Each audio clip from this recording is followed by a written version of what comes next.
Hello, everyone. Welcome. We're happy to have you with us today. My name is Carrie Ferg, and I'm your host for Manta's Small Business Expert Series about customer retention. Manta wants to thank customer retention expert Ron Cates for generously donating his time and expertise, and Microsoft for sponsoring today's event.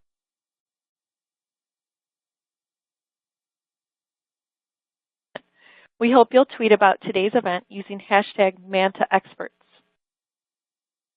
We'll begin today with a welcome from Manta's CEO, John Swansinger. Here's John. According to a Constant Contact survey, 99% of business comes from existing customers. And we learned from a recent Manta survey that 45% of small business owners will invest as much time and money as it takes to get new customers because they believe it pays off in the long run. But once acquired, do you give your existing customers the attention they deserve? During our webinar on customer retention today, guest expert Ron Cates is going to talk about why customer retention is critical to your business and how customer engagement has evolved. Cates will also cover how to reward loyal customers and drive referrals.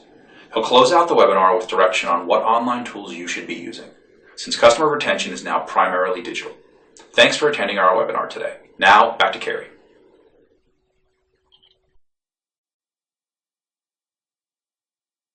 Thanks, John. In case you missed it earlier, I'm Carrie Ferg, editor at Manta, and your host for today's webinar. I want to take a few minutes to cover some important housekeeping items about the event. Let's first talk about your screen. During the webinar, you should see a slide area which you can resize and make bigger. Left of that is the media player, and under it is a box called the resource list and some widgets. All of the widgets open and close, and I encourage you to check them out. I want to point out three widgets in particular: the resource list, the help widget, and the Q&A widget. The resource list is open under the media player. I'll be referring to the resource list often during our event today because you'll find links and documents there that you can open and explore while we're talking.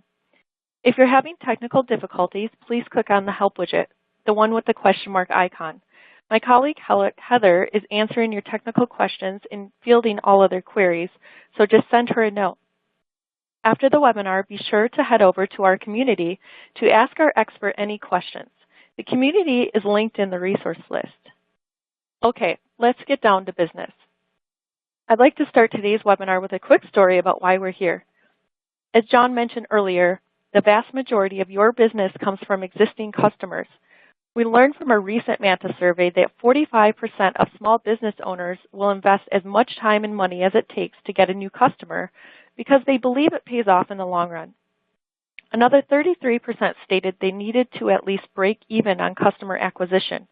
Given the high amount of investment small business owners commit to getting new customers, underlines the importance of keeping new customers coming back, since the long-term customer relationship is more fruitful than a one-time interaction.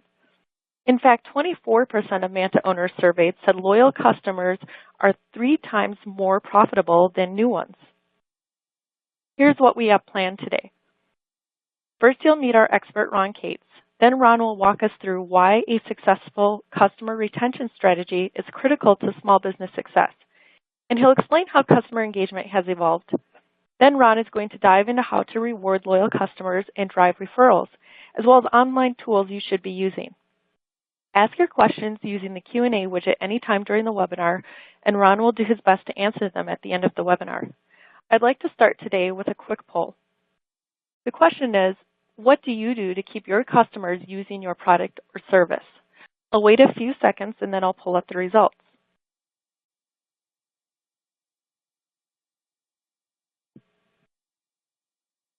Oh wow, 100% of you are answering, I focus on customer service. Next, I'd like to introduce Ron Cates. Ron Cates is the Director of Digital Marketing Education at Constant Contact. The press has called Ron a digital marketing icon, the grandfather of email marketing, and a social media pioneer. He is an award-winning business leader who has dedicated his career to helping small business owners, marketing professionals, and nonprofit organizations strengthen their relationships with customers. Click on the speaker widget in your console to learn more about Ron. Welcome, Ron. We're happy to have you today. Would you like to start by telling us a little bit more about that childhood picture of you? Yeah, I think I'd better. First, thank you, Carrie, and thank you, Manta. Thank you, the people at Microsoft, especially the team behind Microsoft Office 365, and thank you for all the attendees for joining us. That's to prove that I invented social media way back in 1964. I was just a kid, but I was tweeting on paper way before Al Gore invented the internet. I mean, there I am, OMG, road bike. I invented OMG also, road bike today without training. Okay, that is obviously photoshopped. I won't even try. But that is me in 1964. I look back at that and I think, oh my gosh, he's so serious for a young boy. What is he going to grow up to be? Either a digital marketing guy or a serial killer or both. I'm glad it turned out the way that it did. Hey, I'd like to give you a best practice, everyone, right away. I would love for you to follow me or mention me on Twitter. My handle is my name, Ron Cates, RONCATES. Now, as a best practice for social media, if there's a platform out there you've heard of, Facebook, Twitter, LinkedIn, even if you're not sure if it has huge value for you today, it could become something real important in 3 months or in 2 years. So go out today. It only takes about 2 minutes. Register for every major social media platform, everyone you've ever heard of, so you grab your name or your business name before it's taken by someone else.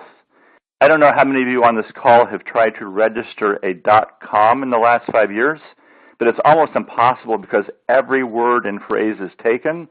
I don't want that to happen to you with social. I want you to grab your business name before it's taken. I'm really sensitive to this because I learned the hard way.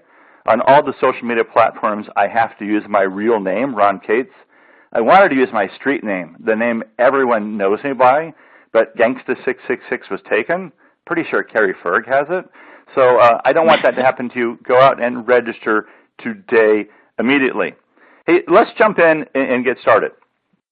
So, why is this so incredibly important, retention? Beyond the obvious. First, and this is profound to me, we spend 67% more when we're a regular customer. Your regular customers spend 67% more, not just because they shop with you more often, but because they're even willing to pay a price premium, pay more to where you're not competing on price anymore. Now, that's from Harvard Business School. I'm a skeptic. I certainly trust Harvard Business School, but I thought to myself, well, that must be everyone else. That's not me. But when I thought about it further, I do it all the time, and so do you. I'm a serious tennis player. I'm not real good, but I'm very serious. And there's a store in town where I live. That's where I buy all my tennis stuff. And it's called All About Tennis. It's in Scottsdale. Now, they know me by name. They string their rackets on the spot. I could save a lot of money by driving around town, save money on shoes and strings and rackets. I could buy online and save a ton of money. I don't because I feel like I know them. We all have destinations like that. You want your business to become that sort of destination. So you want them to feel like they have the perception of a relationship with you. And if you think, well, that doesn't work for your business, Ron, that tennis stuff, that's really personal. My stuff isn't that personal. I got news for you. Something as mundane as gasoline. Here in the U.S., an intersection, 4 corners, 4 gas stations. We'll choose which one to shop at, not based on the color of the pumps or the price, but who works behind the counter. If we feel like we know them, that's where we shop. So the building of a relationship, the perception of a relationship, staying top of mind. These are all important things. This is why I want to keep our customers, because they spend more. They're also our referral engine. And how much more valuable are referrals than a cold call? Up to 36 times.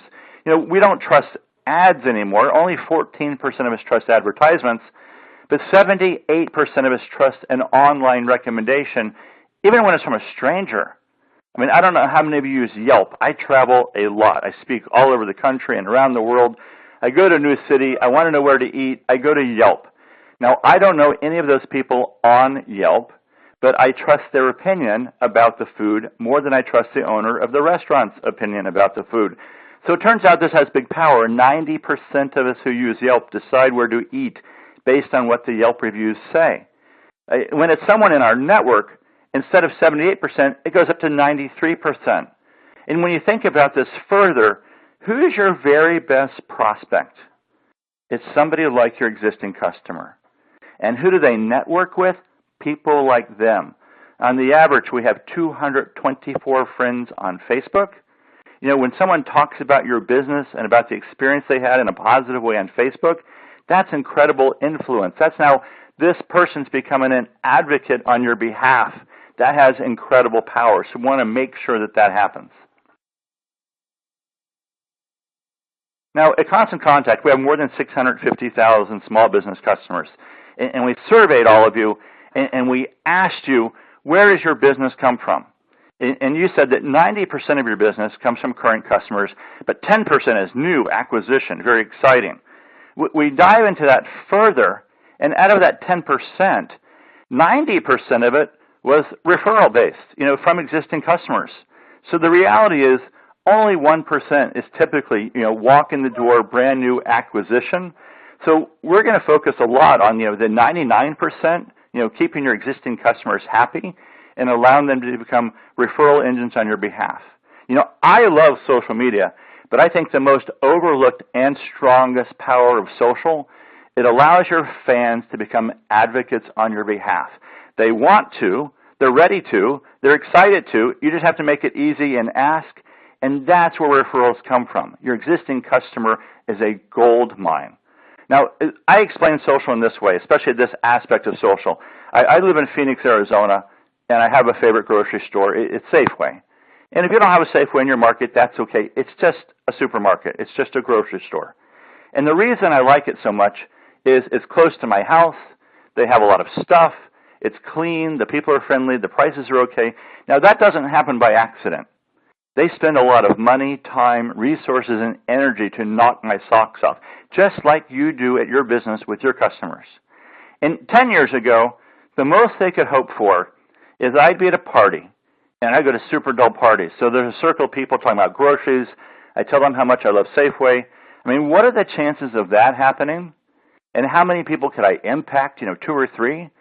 Social media is that party circle on steroids times millions.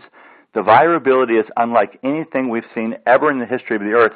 Every single one of you listening to this webinar, if you've been in your business more than a year, you could spend the next hour telling us tale after tale of where you've bent over backwards to make a customer happy.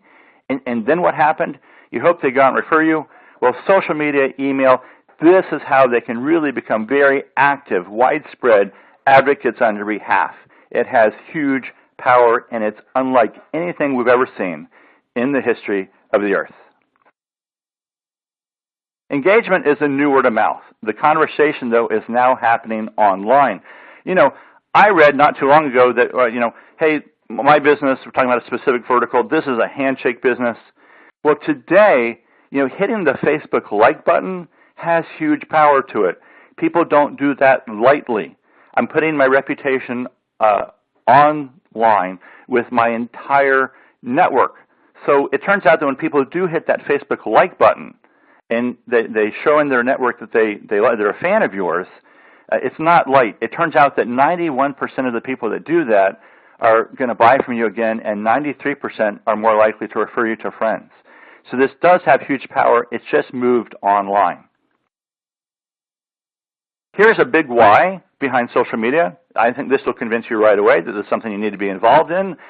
70% of us rely on social networks to guide our purchase decision. This is where we go to find out. We find out from real people. And more than half of us talk about our purchases online. And in some verticals, it can be as high as 86%. The travel industry, for example, 86% of us talk about the travel we bought online. So they want to become advocates on our behalf. I'm going to make it easy. Now, right away, wait a minute, I can feel some hands going up. And don't forget, if you have questions, type them in so that we can answer them at the end. We're going to spend some time on well, wait a minute. What about the people who say something bad about me? Maybe I won't be on Twitter because I don't want to see the bad things that people are saying about me. Oh, my gosh, that's crazy. That's putting your head in the sand. You know, on most of the time, they're going to have something great to say about you. And on occasion, go to the platform and say, thanks, I really appreciate that feedback. On super rare occasion, they might have something bad to say about your business. Maybe they didn't have a great experience that day. Go to the platform and respond to it, but in the most generic way possible. You never get into details and air dirty laundry online. Hey, I read that Ron didn't have a great time at my restaurant last night. I reached out to him. I'm going to fix it. And then I'm going to either email that person or direct message him or talk to him in person or call him, and I'm going to do my very best to fix it, because when I do fix it, they're 13 times more likely to become an advocate on my behalf online. So even the people that don't love you today can become a huge advocate for you tomorrow. Let's talk about some specific social platforms.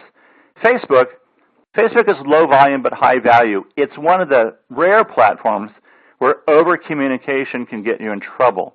You'll have fewer followers if you over-communicate. Email is the same way. If you send me too much email, I'm going to stop following you. So how much is enough? In Facebook, we know that the sweet spot is between 3 times a week and 10 times a week. So I'm not going to do more than 10, and I'm going to try to hit at least 3. And if you really have very, very little time to do social, especially when it comes to a platform like one we'll talk about next, Twitter, that requires more posting, there are tools out there that are free to allow you to create all your posts at one time. So if I literally only have 15 minutes a week to do social, and I don't want to do it Sunday night at midnight when I have time, I don't want all my posts to go out then, there are a lot of free tools. I'm going to mention one of them. It's one of my favorites. It's called Hootsuite, HOOTSUITE.com. And the tool allows you to set up your posts to go out in the future. So I can say, I want this thing going to Facebook Tuesday at 10:30 a.m. I want this one going to Twitter Friday night at midnight.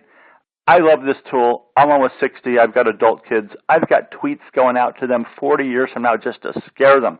You know, I'm still watching you. I'm very disappointed. All right, so anyway, so at least 3 times a week, no more than 10. It's quality versus quantity. And before I make you afraid, because I know you own a small business and you have very little time, I owned a small business too. So 10 or 15 minutes, 2 or 3 days a week can get you big impact, really move the dial with your business on social. Help you retain customers, make them feel like they're insiders. Make me feel like I'm part of the business, like I'm a team member. That's what social allows us to do. Now, when it comes to promoting on social, with Facebook, and these ratios apply to most social networks. 50% of the time, it's never going to be pure buy my stuff. I'm never going to follow you on Twitter if all you tweet about is buy my stuff, buy my stuff. Same thing with email, which is where we tolerate more promotional content than anywhere else. I don't want to be on your email list if all you talk about is buy my stuff, buy my stuff. I know that you sell things. So on social and email is the original form of digital social media.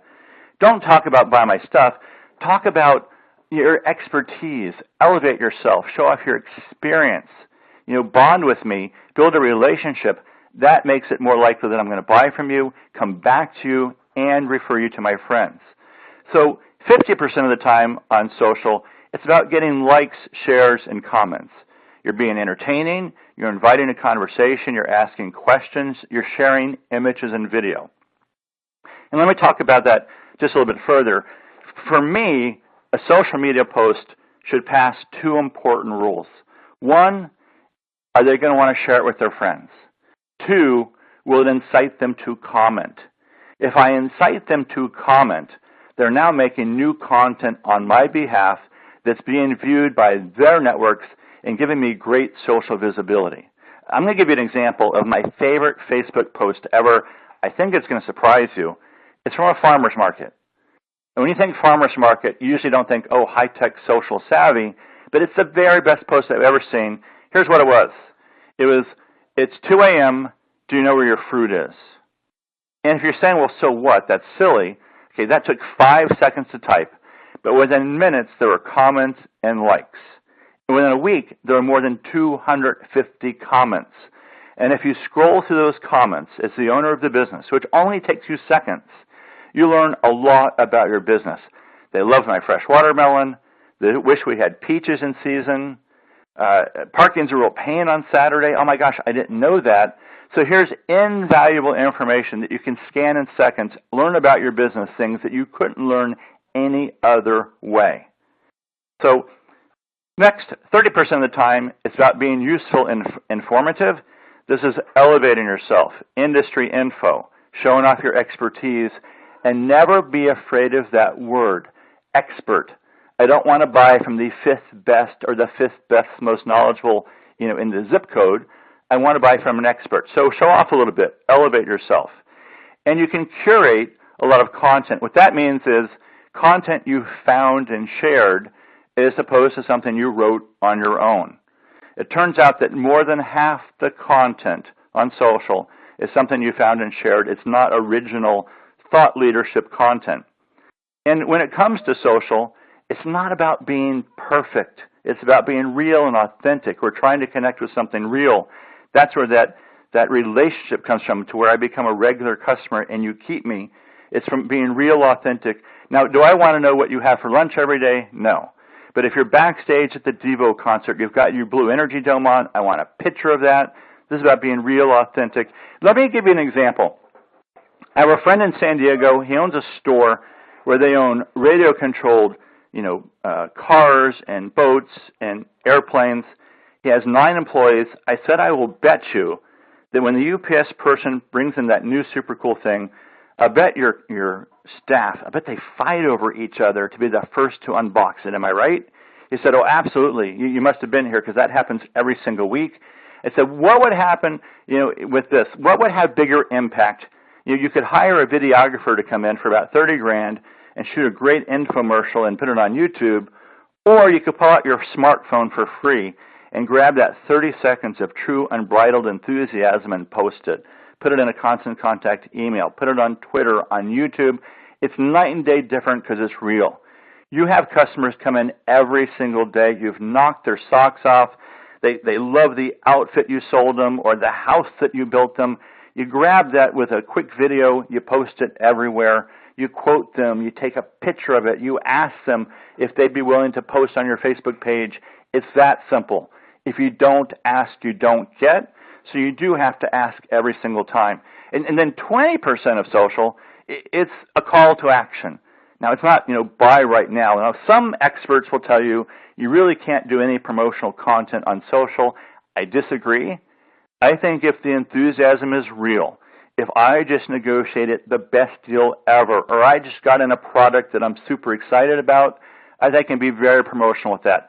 I just got the coolest tool ever. I can't wait for you to come in and have a look at it. Or these are the best cookies I've ever baked for my bake shop. You got to come in and have a look or have a free taste. If the enthusiasm is real, I can post about it all the time. Now, we're really smart consumers. If you get the deal of the century every single week, I'm not stupid. I will see right through you. This is a place where you cannot fake enthusiasm and get away with it. So once you've earned it, once you've earned this, once you've gathered some trust, shown off your expertise, give away intellectual property. Don't be afraid to do that. It makes them an insider. You could tell them everything about how to do something. They're not going to do it on their own. They'd rather come to you and let an expert do it. Once you've done that, 20% of your content can be a direct call to action for your business. So this has huge power to it. And again, think about the virability aspect. If you tweet something and I like it, it takes me less than a second to hit a button and retweet it to my followers. If you're thinking, well, wait a minute, this whole social media stuff, I don't even have a lot of Twitter followers. That's okay. I'm going to assume some of you don't even have a Twitter account. Let's say there's someone on the line who doesn't have a Twitter account and they create one today. And by tonight, they only have 1 follower. Waste of time, right? No, it's not. What if that 1 follower is me? And they post something, I like it, I hit a button, I repost it to my followers, I've got a pretty good number of followers. But some of my followers really have a lot of followers. The viability of this is crazy. I've got about 2,500 followers or so, but last year my messages had 15 million Twitter impressions. Because, a follower retweets it, their followers retweet it. So don't get caught up in the numbers. These are engagement tools. Let's talk about Twitter specifically. This is, mosquito bite engagement, tiny engagement. All these social platforms fall somewhere in a spectrum of engagement. At one end of the spectrum is my website or my blog or a print piece. It's longer. The engagement is higher. It means they're not going to come back as often. Opposite end of the spectrum, Twitter. It's mosquito bite engagement, 140 characters or less. I have to do it way more often. In the middle is email. In the middle is Facebook. Here's the reality about today. People today communicate and engage in a lot of different ways. And 40 years ago, if you had an ad in the newspaper, I read it. And I know that I read it because I read every page of the paper front and back 40 years ago. I can't remember the last time that I did that. Today, you've got people on Twitter, Facebook, email. Most people do email. Some people want a direct mail piece to arrive to their mailbox. Tell me right now, what segment of your audience, especially of your existing customers, are you willing to ignore? I want to be in touch with them on a regular basis, stay top of mind with them. What segment can you afford to ignore? It's none. So today, we have to communicate in more than one way. Twitter is really high volume, but lower value. So I'm going to recommend at least 5 tweets a day. And it turns out it has almost no ceiling to it. The more you post, the more engagement you get. But this isn't rocket science. This isn't thought leadership. This isn't about perfection. This is about being real and authentic. It's those aha moments. It's the questions that customers ask you every day. You further your bond with them by answering those sort of questions, proactively. It's a photo. It's a snapshot. It's a video. It's not difficult to come up with, but quantity is key when it comes to Twitter.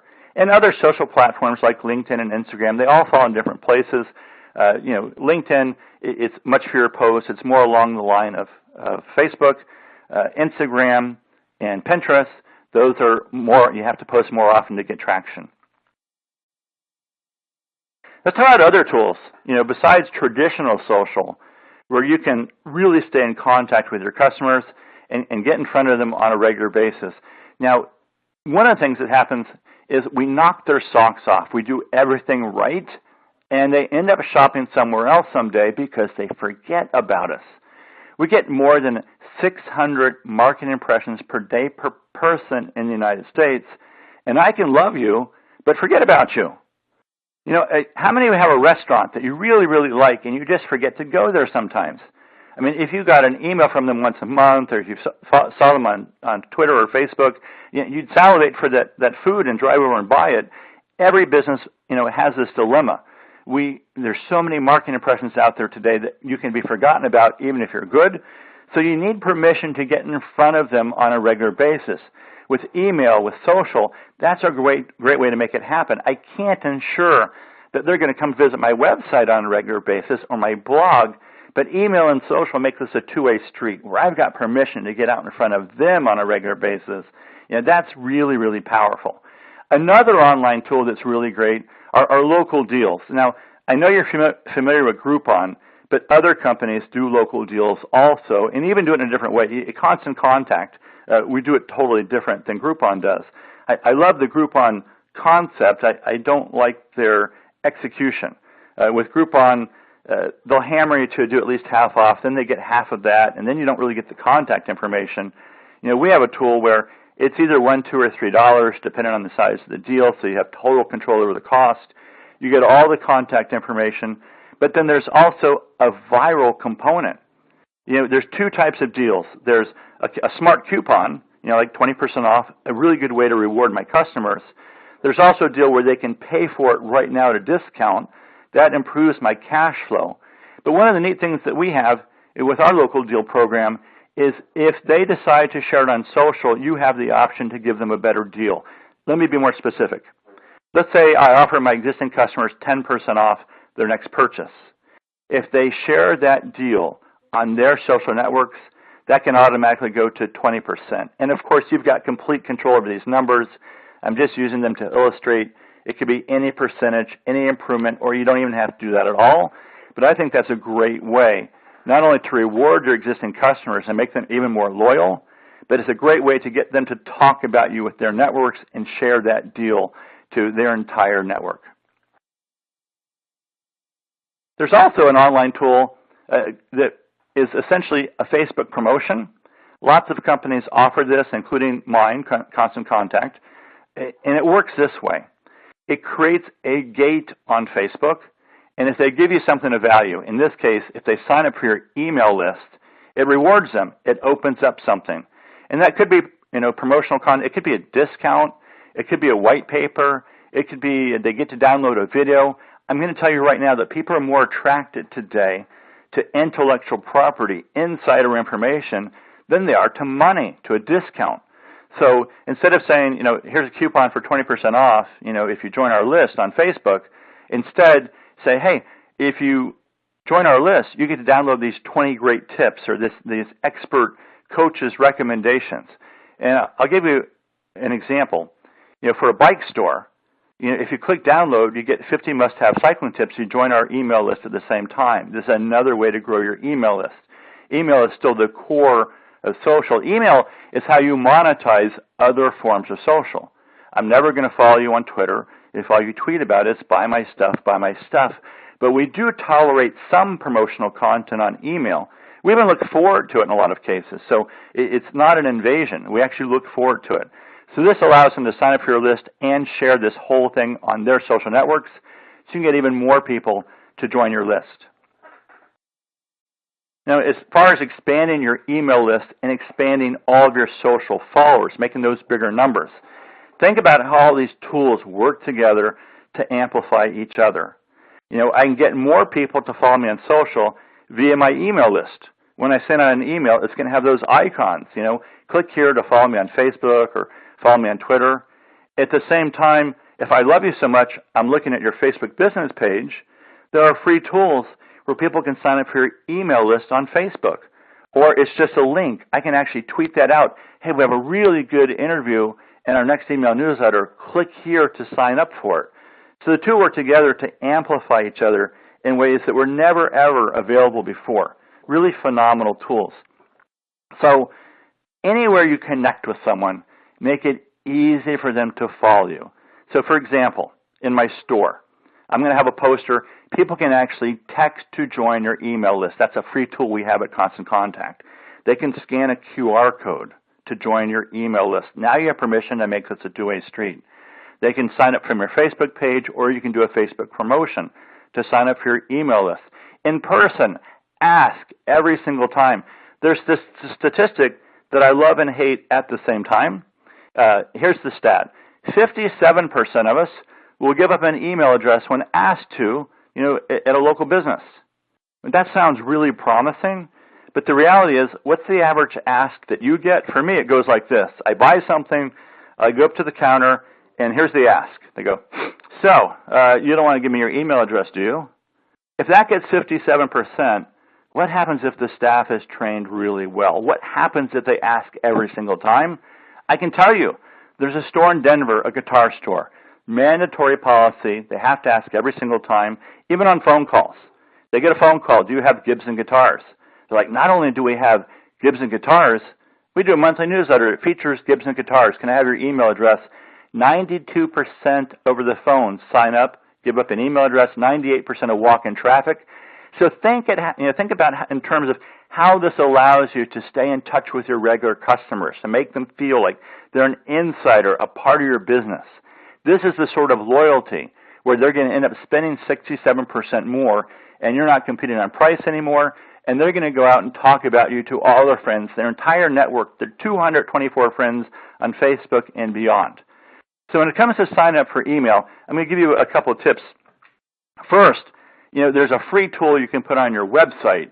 On every single page, put this in a prominent location. And the reason I say every page is today with Bing, with search engines, they don't come to your home page as much. It's less than half the time. So they could land on any page. In prominent location, upper left gets more attention than anywhere else. Now, why is this so important? Let's say you do SEO and, to get me to come to your site, or for whatever reason, I come to your site and I'm super excited, but it's not the right time in the buying cycle. I'm not going to buy today no matter what. I leave. You don't know if I'm ever going to come back.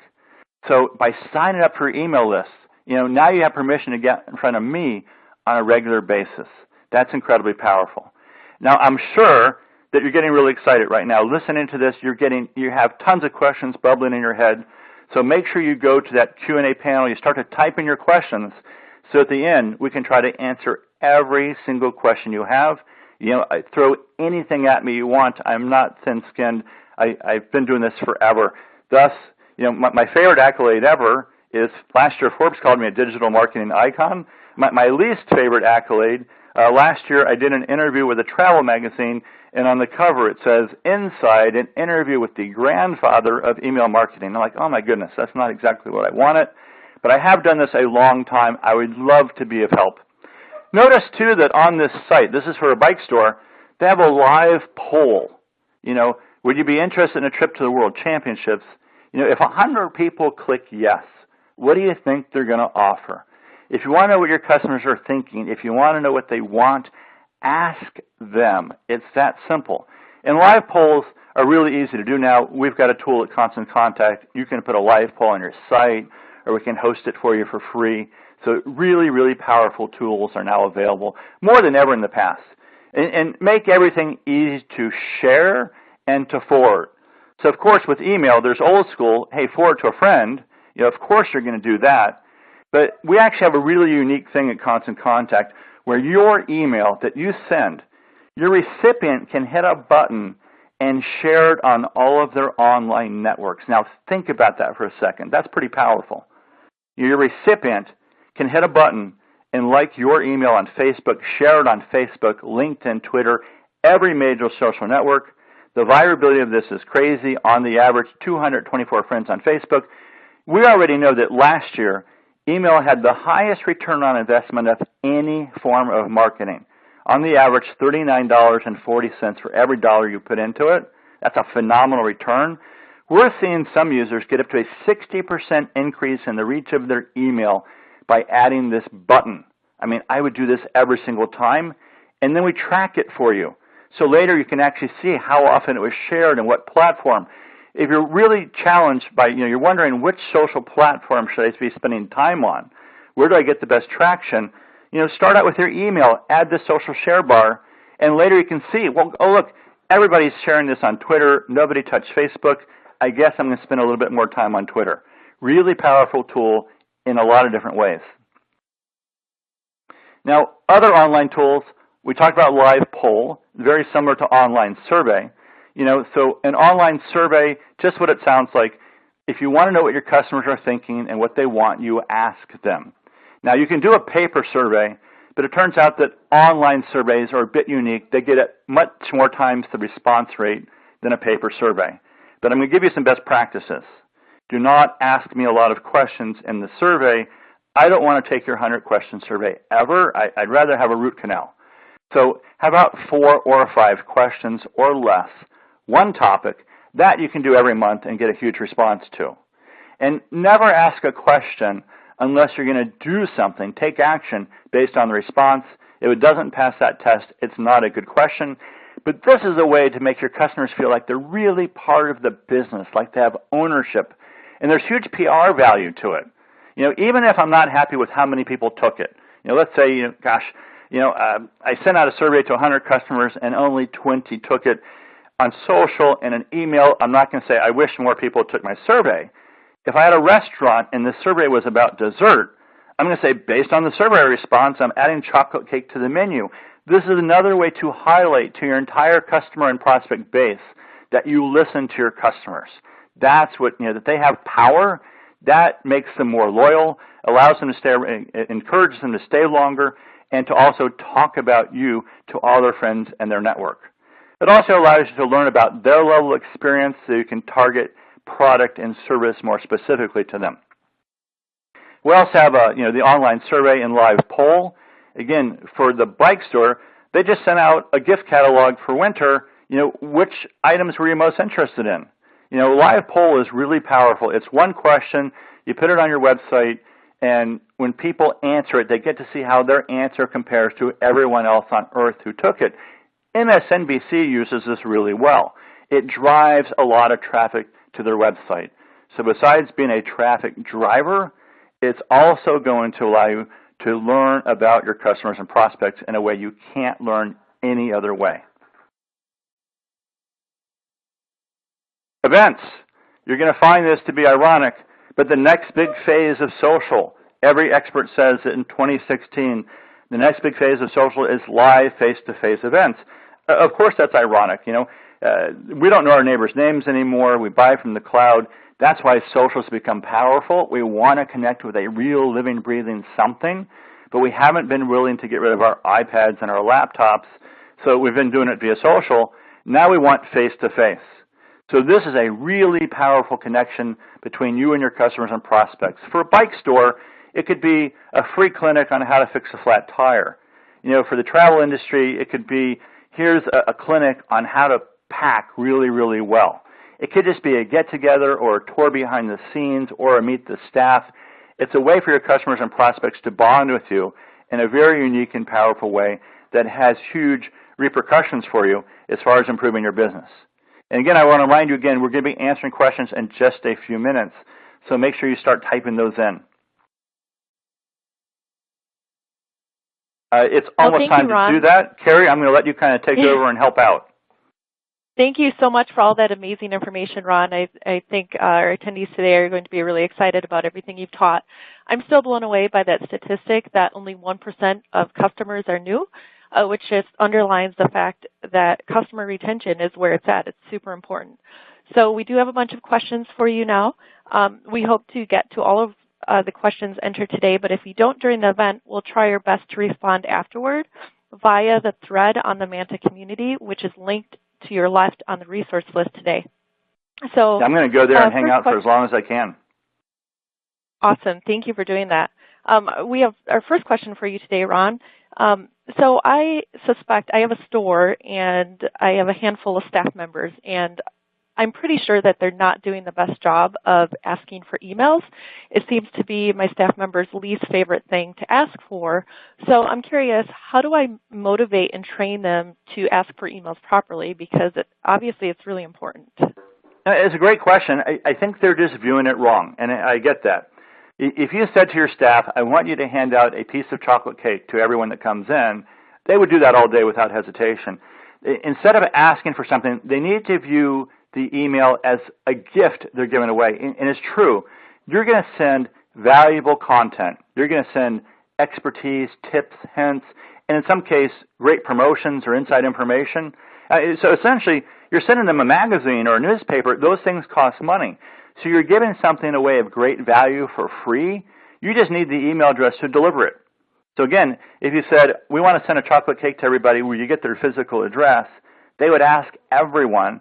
They need to view this in a bigger light, a little bit higher up. We're giving away really great stuff via this email communication, and we're doing it for free. All I need is their email address to deliver it. They need to look at it that way. And point out, too, best practice, print out your best-looking email ever in color, put it in plexiglass right at the counter so they can see what they're going to get. It makes it more likely they'll subscribe. Point out the fact that you're not going to share, rent, or give away the addresses, and they can opt out at any time. That makes them a lot more comfortable. I like that idea. That's a good one. Here's another question for you, Ron. Yes. What is the approach, and how does it differ for B2B versus B2C? When it comes to the content for B2B versus B2C, that's where things vary a lot. So when it's B2B, we always want this. We always want this intellectual property. We want great content. We want expertise. But when it's B2B, it's more about what I want is how to sell the stuff that you're selling me. That's where the content varies a lot. That's the night and day difference between B2C and B2C. Business to consumer, I want great tips and hints, on how to use product or, how to do things better. But B2B, I want to know how to sell the stuff that you're trying to buy me. If you tell me how to sell it, I'm more likely to buy it from you. That's the expertise I want from you, is how to sell it, how to sell a lot of it. And if you give me that sort of content, I'll stay on your list forever. And I'll buy more from you. All right. We have a lawyer here who says it's an awesome webinar, so good job, Ron. Thank you. The lawyer's asking you to stress the downside risk of not getting permission to send emails. So, talk a little bit about anti-spam laws, blacklists. Yeah, so to be clear, in the U.S., there's the Canned Spam Act, and it's not that difficult to follow. Now, Canada has new legislation called CASL that is really severe and has huge penalties. So forgetting for a moment the legality of spam, I care more about the reality of spam. The reality of spam is if I didn't sign up for it, and if I signed up for it but don't remember that I signed up for it, or if I don't like your content, to me you're a spammer. and I'm never going to do business with you now. I'm going to tell my friends not to. So it's reverse marketing. I've never in 25 years of doing email marketing seen a purchased list have a positive ROI. It's always cost more for the list than you made with it. I mean, if it worked, I'd be all over it. In the U.S., technically, it's not illegal to buy a list, but it's a bad idea. At Constant Contact, we won't allow you to use it. Any responsible email marketing service won't allow you because we know it's not going to work for you. Now, I know intuitively it makes all the sense in the world, but digital is not intuitive. So with traditional marketing, I can buy a list of physical addresses and I can mail to your house. You go out and your mailbox is filled with junk mail. You don't get mad. You just throw it away. Email, we're way more protective of our email inbox. And if you send to me without permission, I hate you. I'll never do business with you. It's that simple. So one thing I touched on, sometimes people forget that they gave you permission. So I strongly recommend that every email you send out, at Constant Contact, we call it permission reminder, but if you're doing this some other way, you can do this any way you want to. Plain text right up at the top where they're going to see it, reminding them why they're getting it. You're getting this because. If I did an event last week and collected email addresses, the first time I send to that list, it's going to say, you're getting this because we met at the XYZ event last week. You said I could add you to my list, so I did. It turns out that when you include that permission reminder, your opt-outs will drop in half, even from people who've been on your list for 12 months or more. Thank you, Ron. Don't become the accidental spammer. I think that's going to be my book and my movie, The Accidental Spammer. I know it's tempting. It just doesn't work. It's important to remember. So how do you convince old school, in quotes, owners that social media is vital for their business? Again, I'd point out the reality is today people communicate in different ways, and I get it. Years ago, newspaper worked. After that, if you could afford it, you could do TV commercials. I was held captive if I was watching the program. Today we have TiVos and DVRs, and 92% of us don't see TV commercials anymore. So what segment of your audience are you going to forget about? The reality is we talk about our purchases online on social networks, and we use them to guide us on what to buy and where to shop. So it's word of mouth. Where 100 years ago there was a back fence and you talked to your neighbors, and 50 years ago it was a letter to the editor in the newspaper, and then there'd be a response to that letter and a response to that letter. That's social media, but today it's gotten way bigger and more accessible to everyone. So ask your owner, if they don't believe in email and social, I'm going to bet you they have a smartphone.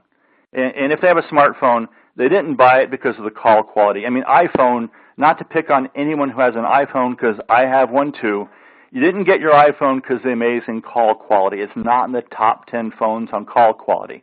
You didn't get it because it was cheap. You didn't get it because the data plan was so reasonable. You got it because it does email and social. That's profound. We're picking our phones today, not based on how well you can talk on them, but how they do email and social. That's a really big deal. So this is our preferred method of communication. 95% of us in the U.S. do email every single day, and on the average we check it more than 40 times a day. We're obsessed with digital communication. So even if they're old school, I'll bet you they do email. I bet you they have a smartphone.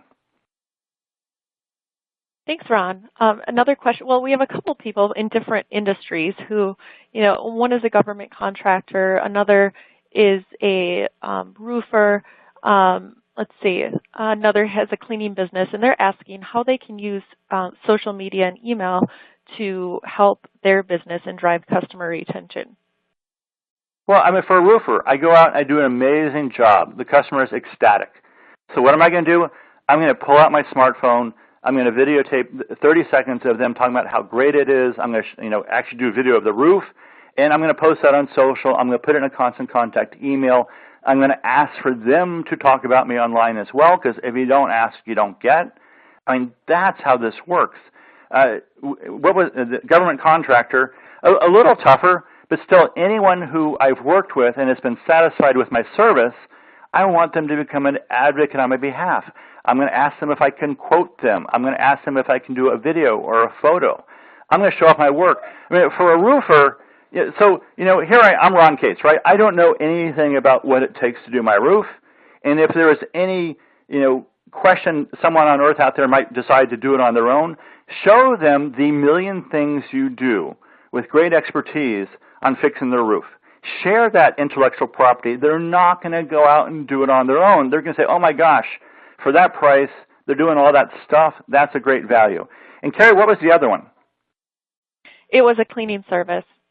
Cleaning service. Again, I go in, I knock their socks off. They're super happy with the end product, how everything turned out. I'm going to ask them if I can quote them. I'm going to talk about them. I'm going to ask them to talk about me on all of their social networks. I'm going to take a picture of them to put in my email newsletter. I'm going to put that video everywhere. It's easy to put video in a constant contact email. And we're talking, the ideal videos are 30 seconds or less. I can tweet the video out. Again, Reel has incredible power to it. And then those people that I videoed or took a photo of, they're going to tell all their friends. So they're going to be sending that link out to everybody they know because they want to show that they were in it. So huge, huge, huge power. If you don't ask every single time, you don't get. So that's the cardinal rule. If you don't ask, you don't get. All right. Thank you, Ron. We have a few people asking you to explain more. They weren't sure what you said they should place on every page of their website on the left-hand side. Sure. So I assume that most of you are doing some form of email marketing. I come to your website. That's my place to, that's your home base. That's where I find out about you. And if I'm not ready to take action today, don't you want me to sign up for your email list? So put a tag or a button or something, a widget, where people can sign up for your email list on your website. And again, at Constant Contact, we give this to you for free. Most services do the same thing. We'll tell you how to set it up. And the reason I say every page is because with Google and Bing, other great search engines, they don't come to your homepage as much. The reason I say upper left, because it turns out on a web screen, anything on a computer screen, upper left gets way more attention than any place else. So whatever's most important goes there. I'm even going to suggest you give them an incentive to sign up right now. So for the bike store, it said, hey, if you sign up right now, you get 10 great cycling tips from some famous cycling coaches. There's a welcome email that goes out automatically if you choose with Constant Contact. You can set this up, and that could have those tips or those hints. You don't even have to do anything. It's all automatic. Every page, upper left. And then don't forget, too, 60% of us at least are now reading email and doing social on our mobile device.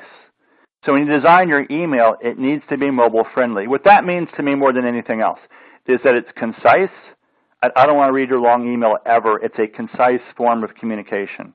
There's a safety factor if I'm driving and I'm tweeting and I'm texting and your long email comes in, I could be distracted.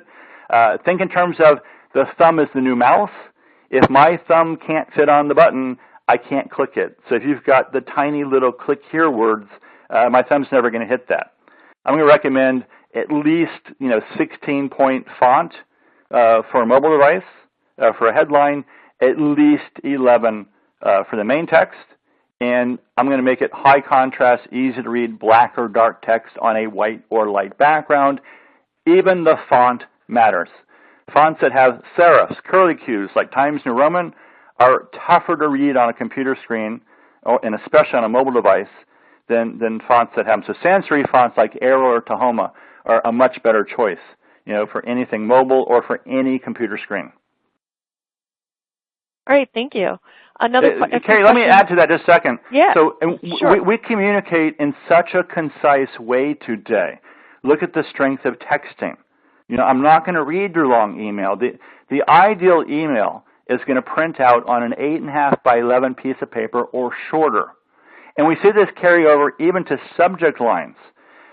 We're seeing people today take action just on the subject line of the email without touching or opening the email. One study said 31% of us are buying within 14 days from you just based on the subject line, and we didn't touch it. Now, I'm a skeptic. I had to see that in action. And sure enough, my favorite tennis store, All About Tennis, they sent me an email a month ago, 40% off clearance shoes this weekend. I didn't open the email. I didn't touch it, but I was in line Saturday morning, and I spent a couple $100. So never clean out your do not opens. And make your subject line short. I'm going to recommend 32 characters or less. That includes spaces. And don't just get so caught up in the math and the counting of characters that you throw common sense out the window. If it gets shortened, truncate it, will it still make sense? I see huge companies with humongous marketing budgets make this mistake every single day. I'm going to mention one.